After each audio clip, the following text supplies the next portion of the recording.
Ito ang bunga dito sa yan maliliit pa. Piras daw yan. Pera kung tawagin sa Italiano. Yan. Ito ang nag-aalaga ng aming subscribe po kayo sa Rex OFW. Yan pa nga. Yan pa o, Piki o. Yan. Ang tawag naman dito sa Italian ito ay Piki. Pico. Pico. F-I. Yan o. May albigo ka pa. Yan, may albico ka pa itong panlagay sa Tunya. ito kang rosmarina. Tapos pa rin na panlagay sa bisteka. Wow, nga kompleto Ano ito, albicoca. Hindi nagsampay na yan Yan, may bunga yan. Albicoca. Ayan po, ang daming bunga ng albicoca Ayan. Kaya kung tawagin sa Italiano ay albicoca. Ito naman ay Progne. Progne. Yan Progne.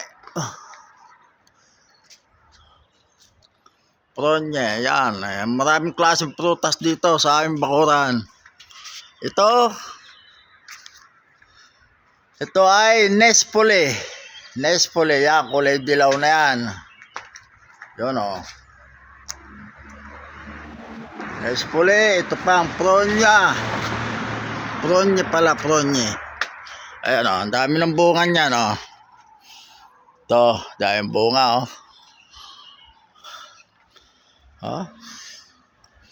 daming bunga ng Progne. At may tanim din namang ubas. Ang ubas namin ay ito, mga maliliit pa. Maliliit pa siya. Ayan ang kamatis. Ang gaganda ng kamatis namin Sukin Yan Yun ang talong. Inaraw-araw kaya itong talong na ito. Yan ang kamatis. May bunga na pero wala pang hinog. Ayan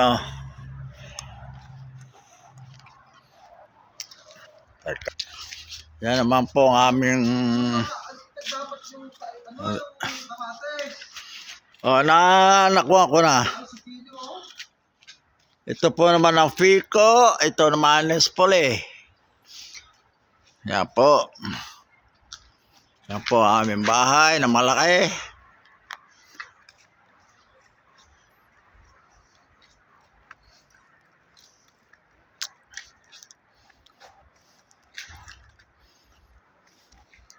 At yan po ang aming likod ng bahay.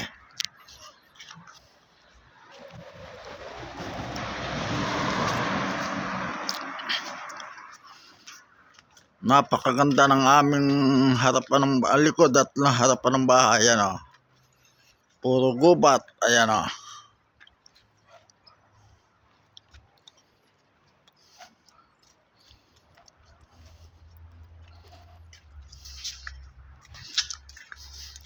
Ito naman ay may bunga na rin ito. Ayan ay kung tawagan ay Granada. Hindi ko alam sa Italiano kung ano yan.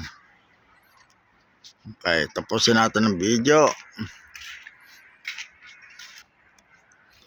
Yan natin 4 minutes.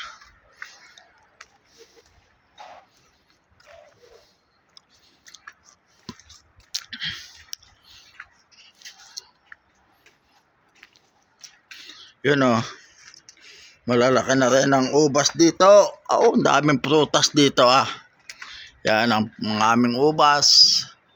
Mabuka na.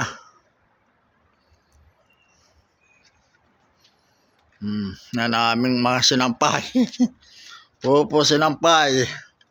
Kailangan ng magtatrabaho ay matuyo ang damit. Ayan po. Madaming bike dito. Gusto markila ng bike.